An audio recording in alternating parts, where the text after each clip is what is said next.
Welcome to Raj Malhotra IAS academy. आज हमारा economy का 9th लेक्चर है और इस लेक्चर में आज हम लोग जो टॉपिक्स कवर करने जा रहे हैं वो आपके इको सर्वे से टॉपिक्स लिए गए हैं। ये टॉपिक्स फ्रेंड्स मेनली मैं आज यहाँ पे आप लोगों के साथ मैं पूरा इको सर्वे तो डिस्कस नहीं कर रहा, बट यहाँ पे जो हमारा मेन टारगेट है कि हम लोग इको सर्वे में मैं 2-3 लेक्चर लूँगा इको सर्वे के, जिसमें कि उसका मेन जितना भी पोर्शन है वो मैं आपसे सारा का सारा डिस्कस करूंगा। ठीक है, तो आज के जो टॉपिक्स हैं इको सर्वे के, वहाँ से हमने fiscal policy, Indian banking sector, cobweb phenomena, external sector and net international investment position के बारे में हम डिस्कस कर रहे हैं। फ्रेंड्स, सबसे पहले तो एक चीज़ मैं आपको बता देना चाहता हूँ कि आज के जो टॉपिक्स हैं वो कोई इंटरलिंक्ड टॉपिक्स नहीं है। हो सकता है कि जैसे जैसे मैं स्लाइड्स आगे लेता जाऊँ तो आपको हर एक नया टॉपिक देखने के लिए मिले। क्लियर? तो कोई भी इंटरलिंकिंग, अगर मैं फिस्कल पॉलिसी की बात कर रहा हूँ तो वहाँ पे इंटरलिंकिंग होगी। उसके बाद इंडियन बैंकिंग सेक्टर हो सकता है, इंडियन बैंकिंग सेक्टर के बाद 2 ही स्लाइड्स हों, उसके बाद कॉबवेब फिनोमिना हो जाए। ठीक है, तो ये इस तरह से हम डिस्कस करेंगे। जो भी इको सर्वे में इम्पॉर्टेंट था वो आपके लिए मैं यहाँ पे लेके आया हूँ। क्लियर? चलिए स्टार्ट करते हैं फिस्कल पॉलिसी। देखिए, फिस्कल पॉलिसी हम पहले ही डिस्कस कर चुके हैं कि फिस्कल पॉलिसी में होता क्या है। 2 तरह के अकाउंट्स होते हैं, रेवेन्यू अकाउंट होता है, कैपिटल अकाउंट होता है। बट आज फिस्कल पॉलिसी एक आपका एक्ट है, FRBM एक्ट, FR जिसको बोला जाता है FRBM एक्ट। ठीक है, इसका नाम है जी fiscal responsibility and budget management act. Clear? 2003। अब फ्रेंड्स, यूपीएससी आपको एक चीज़ बिल्कुल इजीली डायरेक्ट पूछ सकती है कि जो आपका FRBM एक्ट है इसके अंडर बजट के साथ कौन कौन सी 3 स्टेटमेंट्स रखी जाती हैं। ठीक है, तो 3 स्टेटमेंट्स हैं friends, medium term fiscal policy statement, the fiscal policy strategy statement and the macro economic framework statement. ठीक है, तो ये 3 स्टेटमेंट्स होती हैं जो बजट के साथ साथ जो पार्लियामेंट में रखी जाती है। ठीक है, अब जो हम डिस्कस करने वाले हैं वो है आपकी medium term fiscal policy statement. First one, medium term fiscal policy statement. इसके अंदर क्या बोला गया है ये चेक करते हैं यहाँ पे। अब देखिए, यूपीएससी आपसे क्या करती है, वो आपसे डायरेक्ट क्वेश्चन क्या पूछ सकती है कि इस साल का जो सर्वे है या इस साल का जो बजट है उसकी according to its medium term fiscal policy statement जो नेक्स्ट ईयर का रेवेन्यू डेफिसिट होगा या प्राइमरी डेफिसिट होगा या फिस्कल डेफिसिट होगा, वो प्रीसीडिंग ईयर से ज़्यादा होगा या कम होगा। क्लियर? तो ध्यान में रखिएगा ये चीज़।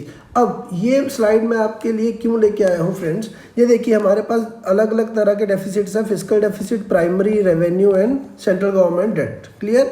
अब देखिए, ये देखिए यहाँ पे ईयर्स दिए गए हैं और यहाँ पे परसेंटेज ऑफ GDP है। ठीक है, आपका वाई एक्सिस पे।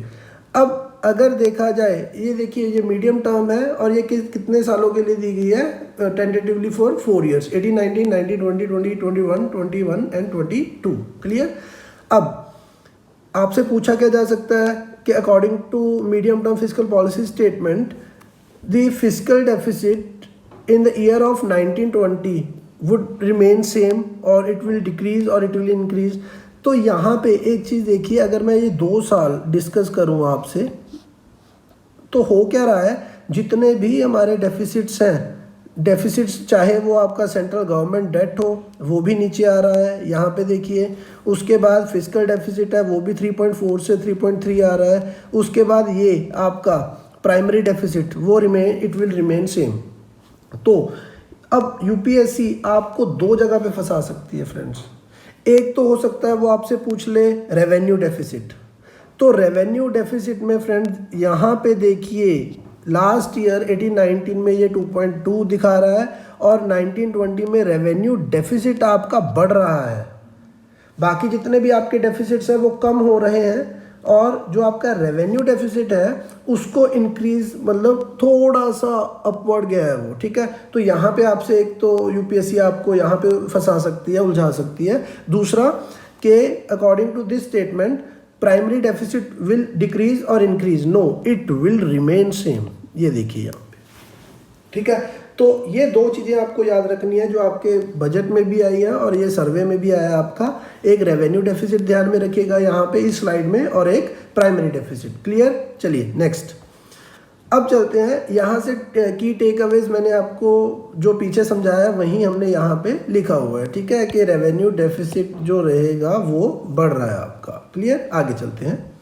अब देखिए नेक्स्ट टॉपिक है आपका गवर्नमेंट की रिसीट्स होती है, रिसिप्ट्स जो जिसको हम बोलते हैं, ठीक है ना। अब गवर्नमेंट, मैंने आपको जब मैं आपसे फिजिकल पॉलिसी डिस्कस की थी तो मैंने आपको बताया था रिसिप्ट कहाँ से होती है। एक तो रेवेन्यू अकाउंट से रिसीट आ सकती है और दूसरी कहाँ से आ सकती है, कैपिटल अकाउंट से। तो रिसिप्ट्स जो होती हैं आपकी फ्रेंड्स दो तरह से आ सकती हैं, revenue account, capital account. Revenue से again tax and non tax. Clear.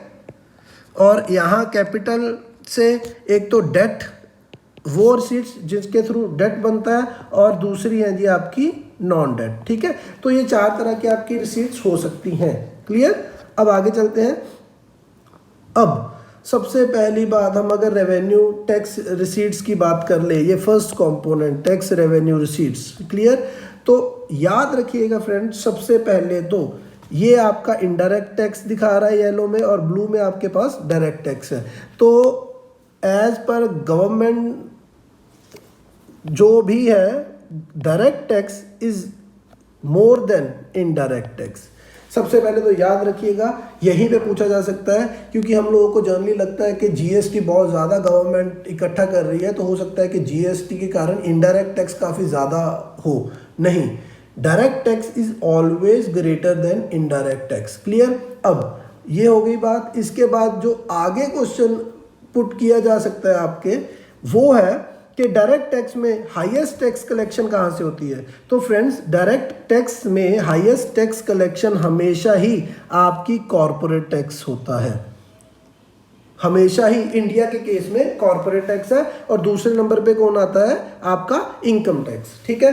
तो corporate tax is always greater than income tax in case of Indian economy. Clear.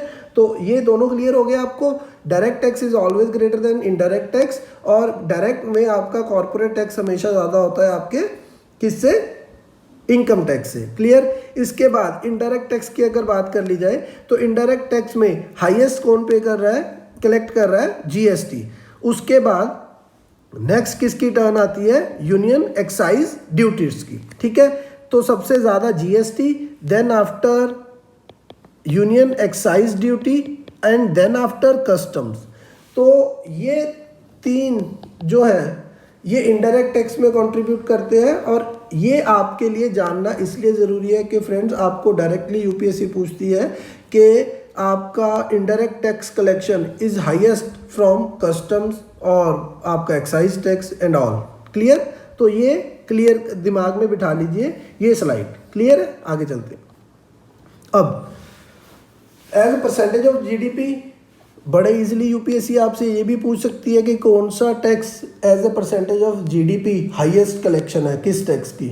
तो फ्रेंड्स, ये ईयर वाइज आपका पूरा का पूरा डिटेल दी गई है कि कौन सा टैक्स कितना परसेंटेज ऑफ जीडीपी में है। तो यहाँ पे हम अगर देखें तो हाईएस्ट परसेंटेज ऑफ जीडीपी जो है वो भी आपका कौन है, यहाँ पे जो हमने पीछे डिस्कस किया है, सीआईटी किसके लिए यूज़ किया गया है। यहाँ पे ये सारे के सारे, अगर आपको यहाँ से ना समझ आए कुछ भी, तो अगर ये चीज़ें ना समझ आए तो ये नीचे दिया गया है कॉर्पोरेट टैक्स। ठीक है। हाईएस्ट जो maximum percentage of GDP collection होती है वो होती है आपके कॉर्पोरेट टैक्स से। उसके बाद इनकम टैक्स नहीं है, याद रखिएगा, क्योंकि ये डायरेक्ट और इनडायरेक्ट टैक्स के बारे में बात नहीं कर रही, ये ओवरऑल टैक्सेशन के बारे में बात हो रही है। तो हाईएस्ट परसेंटेज ऑफ जीडीपी कौन कंट्रीब्यूट करता है, आपका कॉर्पोरेट टैक्स। उसके बाद सेकंड हाईएस्ट कौन है, जीएसटी। तो ये आपका corporate tax highest, then after GST, और देन आफ्टर आपका आईटी इनकम टैक्स, और उसके बाद जैसे जैसे आप देख रहे हो कस्टम सबसे लास्ट में आएगा, और उससे पहले आएगा आपका यूनियन एक्साइज ड्यूटी। क्लियर। तो कस्टम लास्ट में, अगर मैं इसको लिखना चाहूँ इस तरह से, एक सेकेंड, मैं इसको दोबारा से रब करके, थोड़ी सी स्पेस कम रहेगी हमारे पास, कोई इशू नहीं है। तो यहाँ पे सबसे पहले तो कॉर्पोरेट टैक्स, उसके बाद जीएसटी, उसके बाद आईटी इनकम टैक्स, उसके बाद सेंट्रल अगर बात कर ली जाए excise, then after customs. Clear. तो ये है आपका परसेंटेज ऑफ जीडीपी कलेक्शन के मामले में। क्लियर? चलिए नेक्स्ट फ्रेंड्स, ये जितनी भी ये आपके पास सामने टेबल्स आ रहे हैं ना, ये ग्राफ्स आ रहे हैं, ये बहुत ही ज़्यादा इंपॉर्टेंट है, याद रखिएगा यूपीएससी पॉइंट ऑफ व्यू से। अगर आप प्रीवियस ईयर पेपर उठा के देखेंगे तो आपको पता चलेगा कि यूपीएससी बहुत बार यूपीएससी ने और हर साल ही इस तरह के क्वेश्चन आपको इकोनॉमी में पूछे ही जाएंगे। यही है इकोनॉमी के current related questions. Clear? Okay, अब नॉन टैक्स, देखिए हमने 4 तरह के रेवेन्यू देखा था, टैक्स रेवेन्यू और दूसरा है non tax. Non tax revenue में फ्रेंड्स देखिए, नॉन टैक्स रेवेन्यू हमने पहले डिस्कस किया हुआ है, इसलिए मैं यहाँ पे वो उसके कंपोनेंट्स डिस्कस नहीं करूँगा। बट एक चीज़ जो आपको याद रखनी है, dividends and profits are the major chunk. ठीक है, these are the major chunk in non tax revenue. Clear? और non tax revenue has been increasing constantly from the fiscal year of 17-18। तो आपको अच्छा, आपको यूपीएससी पता है क्या पूछ सकती है? यूपीएससी पूछ सकती है आपसे कि non tax revenue is decreasing continuously from last 5 years। ठीक है, non tax revenue is increasing continuously from last 5 years। या आपसे पूछा जा सकता है कि non tax revenue in last year, non tax revenue there was a dip in non tax revenue. ठीक है, तो किसी भी तरह से क्वेश्चन को फ्रेम किया जा सकता है। तो याद रखिएगा, नॉन टैक्स रेवेन्यू हमेशा बढ़ रहा है from the year of 17-18। Clear? आगे चलते हैं। अब यहाँ पे देखिए, गवर्नमेंट का नॉन टैक्स रेवेन्यू मैक्सिमम कहाँ से जनरेट हो रहा है फ्रेंड्स? ये डिविडेंड एंड प्रॉफिट से। क्लियर? उसके बाद आपसे ये भी पूछा जा सकता है कि ऑर्डर वाइज पूछा जा सकता है, इंक्रीजिंग ऑर्डर या डिक्रीजिंग ऑर्डर। ठीक है, कि आप ऑर्डर वाइज कंट्रीब्यूशन बताइए कि सबसे ज़्यादा कंट्रीब्यूशन किसकी और सबसे कम। तो याद रखिएगा, जो एक्सटर्नल ग्रांट्स हैं उसकी कंट्रीब्यूशन सबसे कम है और सबसे ज़्यादा है आपकी डिविडेंड एंड प्रॉफिट्स की। और डिविडेंड प्रॉफिट के बाद दोनों के बीच में कौन आ रहा है? आपका इंटरेस्ट रिसीट्स, जो हमने किसी को लोन दिया हुआ उसके अगेंस्ट जो इंटरेस्ट हमारे पास आ रहा है। ठीक है ना? तो याद रखिएगा यहाँ पे डिविडेंड एंड प्रॉफिट, उसके बाद interest and then after external grants. Grants मैंने आपको पहले ही बताया था, वो पैसा जो आपको वापस नहीं देना। Clear? And then after others. Okay, अब यहां पे ये देखिए, composition of non debt receipts of central government. Non debt receipts कौन सी? वो सारी की सारी रिसीट्स गवर्नमेंट की जो उसके लिए डेट क्रिएट ना करे, चाहे वो रेवेन्यू से हो चाहे वो कैपिटल अकाउंट से हो। याद रखिएगा, ठीक है ना? नॉन डेट रिसीट, तो नॉन डेट रिसीट में क्या कुछ आ सकता है? आपकी नॉन टैक्स रेवेन्यू भी आएगा क्योंकि डेट नहीं है। आपका नेट टैक्स रेवेन्यू, सॉरी पहले मैंने नेट के अंडर उसको अंडरलाइन करके उसको नॉन टैक्स बोल दिया। 2-3 तरह के इसमें कंपोनेंट्स आते हैं, net tax revenue, non tax revenue and non debt capital receipts. ठीक है, तो ये तीनों कंपोनेंट्स हैं। तो इसको अगर देखा जाए ईयर वाइज, अगर हम बात कर रहे हैं तो 1920 की बात कर ली जाए तो सबसे ज़्यादा पैसा जो कलेक्शन होता है वो आपका टैक्स रेवेन्यू करके देता है आपको। उसके बाद आपको कौन करके देता है पैसा कलेक्ट? Non tax.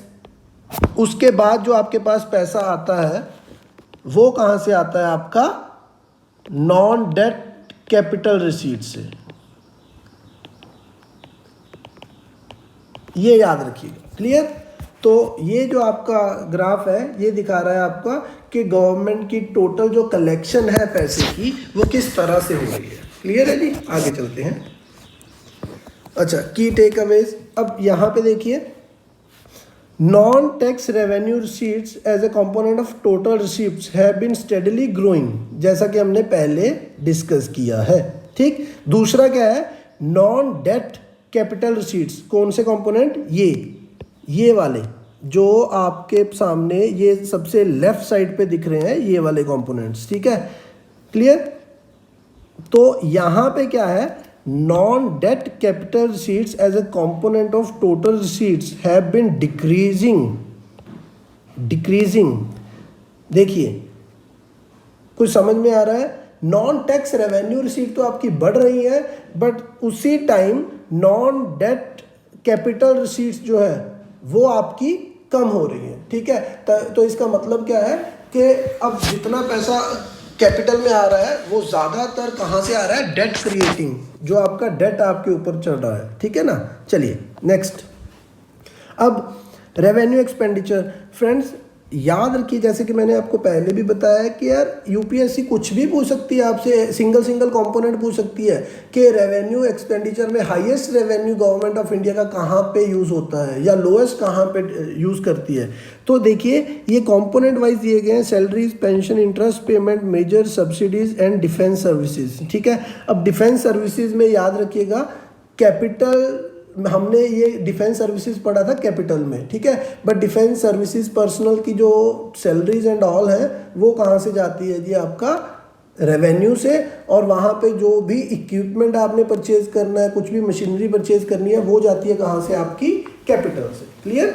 तो यहाँ पे देखिए कौन सा कंपोनेंट आपको लग रहा है कि हाईएस्ट है, तो यहाँ पे हमें देखने से पता चलेगा भाई साहब कि इंटरेस्ट पेमेंट जो है, इंडिया का टोटल रेवेन्यू एक्सपेंडिचर में सबसे हाईएस्ट एक्सपेंडिचर किस चीज़ का है, जो हम लोगों ने पहले कोई लोन लिया हुआ है उसके अगेंस्ट हम लोग इंटरेस्ट पे कर रहे हैं। क्लियर। तो इंटरेस्ट पेमेंट जो है वो हाईएस्ट कंपोनेंट बनाता है इसका, ठीक है। और लोएस्ट कंपोनेंट कौन सा दिख रहा है आपको, मिनिमम जो है वो दिख रहा है आपको पेंशन्स, ठीक है। तो रेवेन्यू अकाउंट में, रेवेन्यू एक्सपेंडिचर में सबसे ज़्यादा एक्सपेंडिचर हमारा हो रहा है किस पे, इंटरेस्ट पेमेंट में, और सबसे कम एक्सपेंडिचर हम कर रहे हैं किसके ऊपर, पेंशन्स के ऊपर, मतलब सोशल सर्विसेज की बात कर ली जाए यहाँ पे, ठीक है। एक चीज़ और याद रखिएगा, ये तो हो गया इस साल का 1920, ठीक है। अगर इसकी बात कर ली जाए, हो सकता है यूपीएससी आपसे ये भी पूछ ले कि from last 5 years revenue expenditure on interest payment is consistently increasing, ठीक है।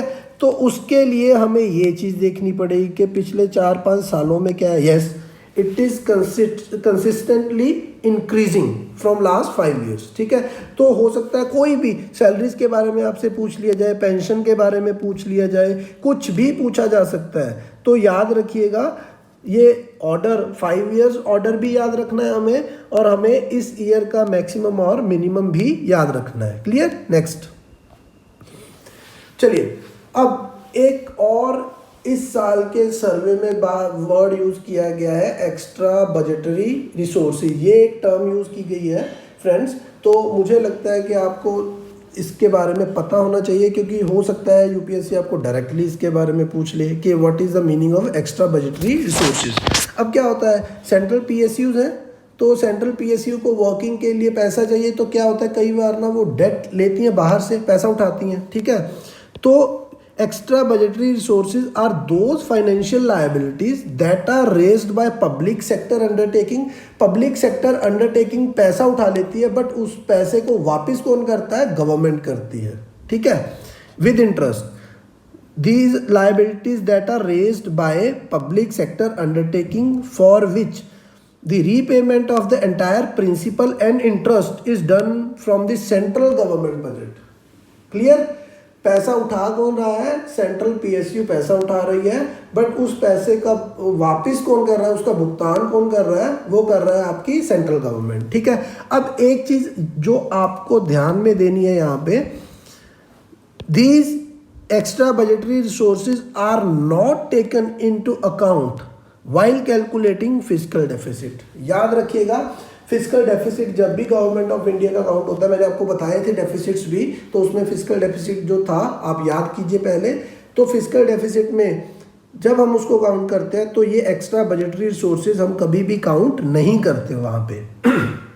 चलिए सॉरी। अब एक बड़ा ही इजी जो सिंपल क्वेश्चन है, यूपीएससी बहुत बार टैक्स टू जीडीपी रेशो के बारे में, डेट टू जीडीपी रेशो के बारे में बहुत बार पूछ चुकी है आज तक, ठीक है। तो देखिए centre's debt to GDP ratio, अगर यहाँ पे बात कर ली जाए तो हमें फ्रेंड्स क्या लगता है कि हमारी इकॉनमी शायद बहुत ज़्यादा इतनी बड़ी नहीं है या इतनी ऊपर नहीं जा रही, तो हमें जनरली लगता है कि हमेशा हम डेट ज़्यादा उठाते हैं, ठीक है। तो यहाँ पे परसेप्शन क्या बन जाती है, अगर हमने ये ग्राफ ना देखा हो कि डेट टू जीडीपी रेशो हमारी पिछले कई सालों से बढ़ ही रही होगी, ठीक है, या हो सकता है पिछले साल के कंपैरेटिवली इस साल हमारी डेट टू जीडीपी रेशो बढ़ी हो, बट नहीं। अगर हम पिछले 2 सालों में यहाँ पे देखें 17, 18, 18, 19 के बारे में, तो हमारी जो डेट टू जीडीपी रेशो है फ्रेंड्स, वो देखिए वो हम नीचे आई है। तो कहने का मतलब क्या है, अगर यूपीएससी आपसे पूछती है कि debt to GDP ratio consistently increasing, consistently decreasing, ठीक है, तो ये दोनों ही गलत होंगे, ना तो कंसिस्टेंटली इंक्रीजिंग है ना कंसिस्टेंटली डिक्रीजिंग है, ठीक है। तो लास्ट ईयर के केस में क्या है, डिक्रीजिंग। क्लियर, आगे चलते हैं। चलिए अब आ गया नेक्स्ट टॉपिक आपका इंडियन बैंकिंग सेक्टर। तो इंडियन बैंकिंग सेक्टर यहाँ पे क्यों हमने देखा था 50 years of nationalisation of banking system. Nationalisation आपका बैंकिंग सिस्टम का सबसे पहले कब हुआ, 1969 में, ठीक है, इंदिरा गांधी गवर्नमेंट के अंडर। तो 1969 में जैसे ही नेशनलाइजेशन हुआ, तो इस साल जो आपका 1919 था, ठीक है, 2019, तो वहाँ पे क्या था, 50 साल इसके पूरे हुए। तो उसके लिए आपके सर्वे में एक अलग से चैप्टर दिया गया बैंकिंग सेक्टर के बारे में, जहाँ पे कुछ एक डिटेल्स हैं। जो आपके पब्लिक सेक्टर बैंक्स हैं, they account for 70% of the market share. याद रखिएगा फ्रेंड्स, मार्केट शेयर का 70% गवर्नमेंट बैंक्स हैं, पब्लिक सेक्टर बैंक्स हैं, बाकी 30% किनके पास है, प्राइवेट सेक्टर्स के पास है, ठीक। अब दूसरी एक टर्म जो मैंने यहाँ पे सिर्फ और सिर्फ पॉइंट्स ही लिखे हैं आपके सामने। दूसरा एक इम्पॉर्टेंट पॉइंट है, अब वर्ल्ड के जो टॉप बैंक्स हैं उनकी लिस्ट सामने आती है हर साल, ठीक है, बट उसमें इंडिया का सिर्फ और सिर्फ एक ही बैंक है, वो है आपका एसबीआई, और वो भी कितने रैंकिंग पे है, 55th। इसके बिना आपके इंडिया का कोई भी ऐसा बैंक नहीं है, चाहे वो सिस्टमेटिकली इंपॉर्टेंट जो बैंक्स हैं आपके, ठीक है ना, 3 बैंक्स हैं आपके डोमेस्टिक सिस्टमेटिक इंपॉर्टेंट बैंक्स, वो कौन से हैं, एसबीआई, आईसीआईसीआई एंड एचडीएफसी, ठीक है। बट उनमें से भी तीनों के तीनों नहीं, सिर्फ एक एसबीआई है जो वर्ल्ड रैंकिंग में आपका पहले 100 में आता है, ठीक है। अब ये हो गया, एक तो पीएसबी का शेयर्स आपको पता चलेगा कि 70% शेयर गवर्नमेंट का, मतलब 70% मार्केट में जो बैंक्स हैं उसका सेंट्रल मतलब शेयर किसके पास है, गवर्नमेंट बैंक्स के पास, ठीक है। अब नेक्स्ट क्या है, जो आपका एनपीए का इशू है, PSBs account for 80% of reported bank frauds, 85% जो आपके एनपीए के केसेस हैं एंड ऑल, वो कहाँ से हैं आपके, सिर्फ और सिर्फ सरकारी बैंकों से, ठीक। Credit growth among PSBs has declined significantly post, ये देखिए क्रेडिट ग्रोथ जो PSBs की है वो नीचे गई है, उसमें डिप आया है 2013 के बाद। क्लियर। अब चलिए, ये हो गया आपका बैंकिंग का, इतना ही था, ज़्यादा कुछ यहाँ पे कोई, जितना बाकी स्टैटिक पोर्शन था वो हमने डिस्कस ऑलरेडी कर लिया है। हाँ, कुछ एक टर्म्स हो सकती है मैथमेटिकल, आपकी फिगर्स एंड ऑल हो, वो मैंने यहाँ पे डिस्कस मैं नहीं कर रहा, ठीक है। जो पोटेंशियल मुझे लगता है कि यूपीएससी आपसे पूछ सकती है, ठीक है, तो वो पूछा यहाँ पे दिखाया गया है। अब देखिए कॉबवेब फिनोमिना। अब फ्रेंड्स ये एक टर्म यूज़ की गई है, कॉबवेब फिनोमिना फॉर पल्सेस। इसमें होता क्या है, देखिए मैं आपको एक डायरेक्ट, मैं यहाँ से नहीं पढ़ रहा, मैं आपको डायरेक्ट बता रहा हूँ क्या है। फार्मर्स होते हैं, जो फार्मर्स देखिए दे आर मोस्टली इलिटरेट, उनको नहीं पता कि मार्केट कैसे काम कर रही है, ठीक है। They just work on the basis of monetary terms, ठीक है। उनको लग रहा है, उनको पता है कि इस साल फसल जो है कॉटन की फसल मतलब कॉटन का प्राइस ज़्यादा हुआ, तो किसान क्या करता है, अगले साल के लिए वो कॉटन ज़्यादा लगाएगा, ठीक है। तो हो क्या गया, अब मार्केट में कॉटन की सप्लाई बढ़ गई, जिसके कारण क्या हो जाएगा, कॉटन का प्राइस जो है वो क्रैश कर जाएगा, ठीक।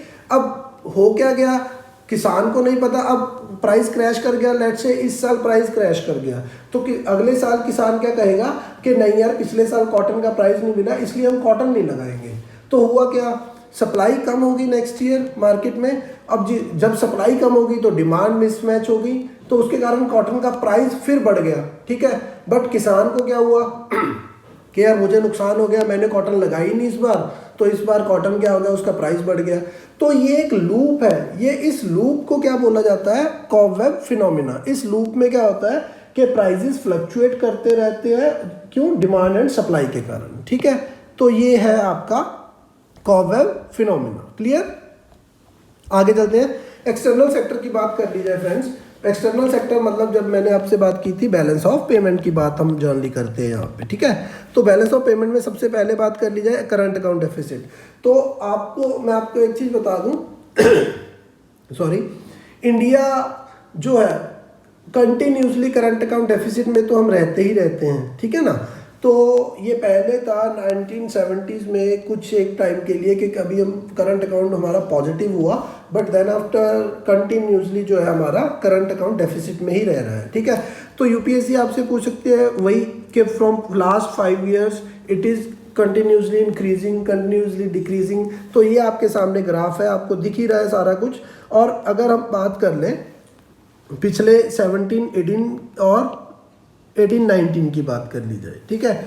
तो यहाँ पे देखिए ये आपका करंट अकाउंट इंक्रीज हुआ है, करंट अकाउंट डेफिसिट इंक्रीज हुआ है, ठीक है। इससे पहले क्या था, ये देखिए आपका 13-14 से लेके लगातार 16-17 तक, मतलब 4 साल ये आपका लगातार क्या हुआ है, 3 साल डिक्रीज हुआ था। Then after it start increasing 16 onward, ये 18-19 तक क्या हुआ है, इंक्रीज हुआ है। और अब नेक्स्ट अगर देख रहे हैं ये, ठीक है, कि ये 19 और 20 का जो दिख रहा है अभी, ठीक है, अभी क्योंकि 19 और 20 के पूरे हमारे पास रिजल्ट तो नहीं है, ठीक है। तो यहाँ पे क्या दिख रहा है, ये डिप दिखा रहा है 1.5, ठीक।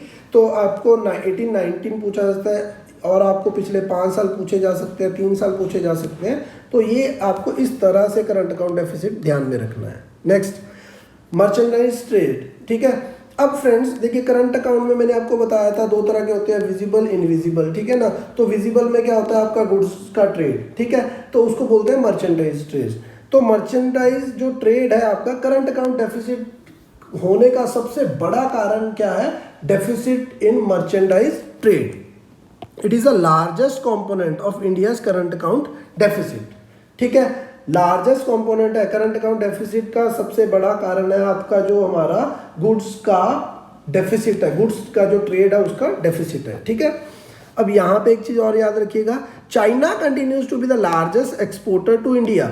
चाइना सबसे बड़ा एक्सपोर्टर है इंडिया का, ठीक है। उसके बाद USA, UAE and Saudi Arabia, ठीक। इंडियाज लार्जेस्ट एक्सपोर्ट डेस्टिनेशन, देखिए इंडिया कहाँ से सबसे ज़्यादा इंपोर्ट कर रहा है, चाइना से, ठीक है। बट इंडिया एक्सपोर्ट सबसे ज़्यादा किन कंट्रीज में कर रहा है, वो है आपकी United States of America. India सबसे ज़्यादा जो है, India's largest export destination country continues to be USA, ठीक है।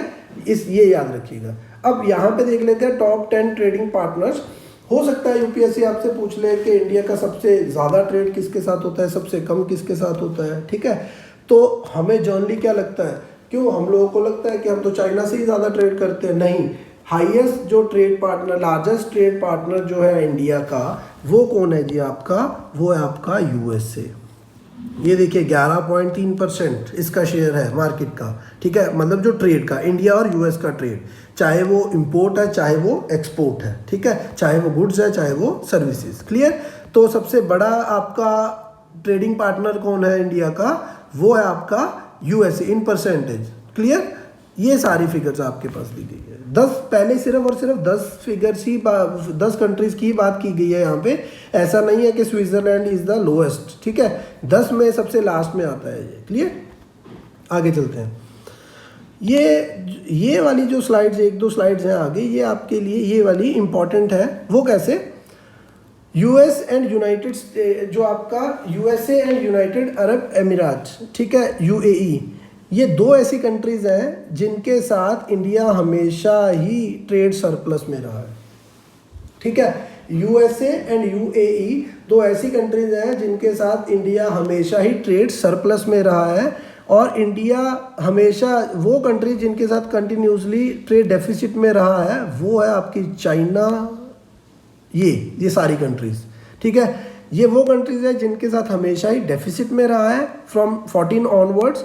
और यूएस एंड यूएई 2 ऐसी कंट्रीज हैं जो 14 ऑनवर्ड हमेशा ही ट्रेड सरप्लस रहा है, ठीक है। अब एक चीज़ और यूपीएससी आपसे पूछ सकती है, ये वाली, ये लास्ट, इंडिया का केस हांगकांग एंड सिंगापुर के साथ क्या था हमारा, ट्रेड सरप्लस टिल 2017-18, 17-18 ऑनवर्ड ये यहाँ पे क्या हो गया, ट्रेड डेफिसिट स्टार्ट हो गया, ठीक है ना। तो ये आपसे पूछा जा सकता है, हो सकता है आपको पूछ ले कि जर्मनी के साथ इंडिया का किन कंट्रीज के साथ इंडिया का पहले ट्रेड सरप्लस था, अब ट्रेड डेफिसिट जा रहा है, ठीक है। तो वो 2 कंट्रीज हैं आपकी, Hong Kong and Singapore. Clear. Next आपका सर्विस सेक्टर। अब देखिए फ्रेंड्स, हमें लगता है जो कि सर्विस सेक्टर जो है इंडिया में बहुत ज़्यादा जीडीपी में कंट्रीब्यूट करता है, हाईएस्ट कंट्रीब्यूटर है। यस ये है, बट सर्विस सेक्टर में पिछले कुछ टाइम से थोड़ा सा डिप आना स्टार्ट हुआ है। India's net service surplus has been steadily declining. याद रखिएगा, India's net services surplus has been steadily declining in relation to GDP, ठीक है, ये याद रखिएगा। और सबसे ज़्यादा सर्विस सेक्टर में कौन कंट्रीब्यूट करता है, आपका आईटी सर्विसेज, ठीक है। तो सर्विस सेक्टर में सबसे ज़्यादा कंट्रीब्यूट करने वाला कौन है जी, आईटी। क्लियर। नेक्स्ट जो है आपका over the year service imports. हमारे सर्विस इंपोर्ट बढ़ गए हैं। पहले क्या थे, हम नेट सर्विस एक्सपोर्टर थे, बट लास्ट कुछ सालों से हमारा सर्विस इंपोर्ट बढ़ गया है, जिसके कारण हमारा यहाँ पे भी करंट अकाउंट डेफिसिट जो है इंक्रीज होना इसके कारण भी शुरू हो गया है। क्लियर। नेक्स्ट ये देखिए, यहाँ पे ये आपको क्या दिखाया गया है कि कौन सा सेक्टर कितना कंट्रीब्यूट कर रहा है। अगर 1920s की बात कर ली जाए, ये 1819 की बात कर ली जाए, तो ये आपके नीचे सर्विस सेक्टर्स आपको दिखाए गए हैं सारे, ट्रैवल, ट्रांसपोर्टेशन, इंश्योरेंस, और उनका percentage of total service exports के कितना मैक्सिमम किसने किया। अगर यहाँ पे मैक्सिमम देख लिया जाए तो ये देखिए इस साल का जो आपका 1819 का है वो किसने किया है, आपकी सॉफ्टवेयर सर्विसेज, ठीक है। तो सॉफ्टवेयर सर्विसेज हाईएस्ट कंट्रीब्यूटर है, और जो फाइनेंशियल आपकी ये सर्विसेज हैं ये लोएस्ट कंट्रीब्यूटर है। क्लियर। चलिए अब देखिए, इंपोर्ट्स वो तो थे आपके एक्सपोर्ट, सर्विस एक्सपोर्ट, अब ये है सर्विस इंपोर्ट, ठीक है। तो अगेन सर्विस इंपोर्ट के लिए भी आप चेक कर लीजिए। अगर 1819 की बात कर ली जाए तो सबसे ज़्यादा जो सर्विस इंपोर्ट हुए हैं हमारे, वो किस चीज़ के हुए हैं, वो के हुए हैं आपकी ये बिजनेस सर्विसेज के, ठीक है। चलिए ओके, तो एक टर्म है आपकी net international investment position. Friends, ये नेट इंटरनेशनल इन्वेस्टमेंट पोजीशन क्या है, इंडिया ने बाहर कितना इन्वेस्ट किया है और बाहर के लोगों का इंडिया में कितना इन्वेस्ट है। मतलब India's investment outside the country and foreigners investment inside India, ठीक है। तो इन दोनों का नेट निकाल के जो आता है उसको बोला जाता है नेट इंटरनेशनल इन्वेस्टमेंट पोजीशन किसी भी कंट्री की, ठीक है। The gap between a nation stock of foreign assets and foreigner stock of the nation assets at a particular time, ठीक है। तो ये क्या दिखा रहा है, आपका दिखा रहा है नेट इंटरनेशनल इन्वेस्टमेंट पोजीशन, ठीक है। तो जनरली मतलब इससे पता क्या चलता है कि आप अपनी जीडीपी का, आप अपने पैसे का कितना कंट्रीब्यूशन फॉरेन एसेट्स क्रिएट करने के लिए लगा रहे हो, ठीक है ना। तो ये चीज़ दिखा रहा है आपको। चलिए फ्रेंड्स, तो थैंक यू। ये आज का आपका टॉपिक था, और ये बड़े आज रैंडम टॉपिक्स थे, तो ये इसलिए लेके आया, मैंने आपको पहले ही बता दिया कि सर्वे मेरा मेन जो टारगेट है कि 2 या 3 लेक्चर में आपसे सर्वे डिस्कस कर लूँ जो इम्पोर्टेंट है उसके टॉपिक्स, ठीक है। तो हो सकता है नेक्स्ट लेक्चर भी आपके लिए मैं सर्वे ही लेके आऊँ फ्रेंड्स, तो बी रेडी। एंड जो भी यहाँ पे जितने मैंने टॉपिक्स डिस्कस किए हैं सर्वे के, उनमें चैप्टर्स हैं सर्वे में, ये आई होप कि आप लोग ये स्पेसिफिक चैप्टर्स एक बार ज़रूर इनके ऊपर नज़र दौड़ाइएगा, इन जितने अभी हमने डिस्कस किए हैं, ठीक है।